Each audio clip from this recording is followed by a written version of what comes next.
The Knights and Dames redux didn't work here, but across the ditch, Prime Minister John Key brought them back in 2009 with little public fuss.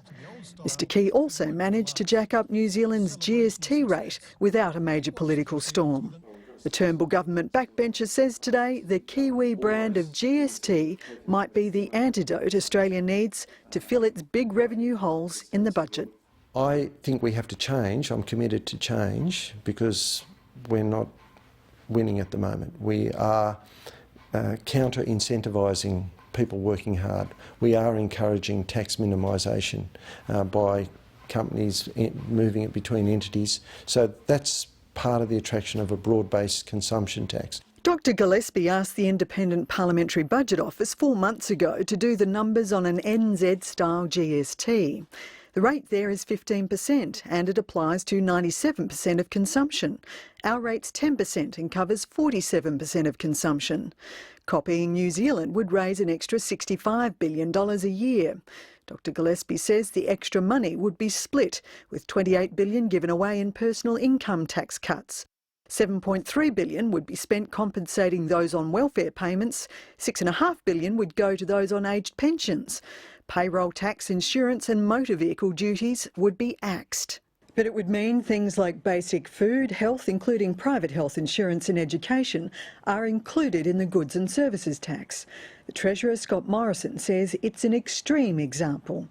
The NZ experience isn't a case of matching like for like, as it has no upper house to deal with or states and territories, and its base is very broad. There's no doubt that to some extent we see New Zealand as a little bit of a policy lab or experiment. If something works there, we might consider if we should do it here. Our shareholder dividend imputation system in the company tax is similar to that in New Zealand. But it's just important to have that cautionary note that for various reasons New Zealand's base is much broader than the VAT or GST base of nearly every other country. The government's working on a draft taxation policy known as a green paper and is consulting with state premiers about it, but some are already opposed. While the polls show Malcolm Turnbull's extremely popular now, if the government decides to alter the GST, he'll have to burn political capital selling it. Dr Gillespie denies he's part of a coordinated campaign to soften up the public, given he joins a list of backbenchers advocating change. This isn't some Machiavellian plot. I've been working on this for many months. In fact, I spoke about federation issues, federal financial relations in my maiden speech. David Gillespie is a doctor. He says his advice about the GST is a little like his past life as a clinician. Sometimes you have to tell people an unfortunate diagnosis and an unpopular treatment. But I think when you see the detail of how you can move the levers of the taxation system around, you might have a few more treasurers on board in other states and premiers, and you might have an acceptance of the concept of changing the system. I see David Gillespie's contribution today, which is a very thoughtful one. The Prime Minister says fairness will be at the heart of whatever the government decides. We all know we're in tough budgetary times. Everyone accepts that. We all know we've got to get the maximum bang for the taxpayer's buck. We all understand that. But we are a very fair society in Australia, and it's important that our tax system reflects that. Raising the GST I wouldn't support that unless it was in the context of an overall restructuring of the tax burden.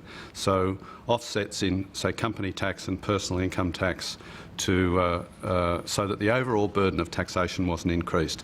Broadening the GST, on the other hand, so that, say, everything you buy at a supermarket was covered by the GST, that would make sense. That's the same as what New Zealand's got, and I don't think there's a problem with that, although I would still expect there to be a reduction in either income tax or company tax or both of them to offset that, but it wouldn't be such a huge thing.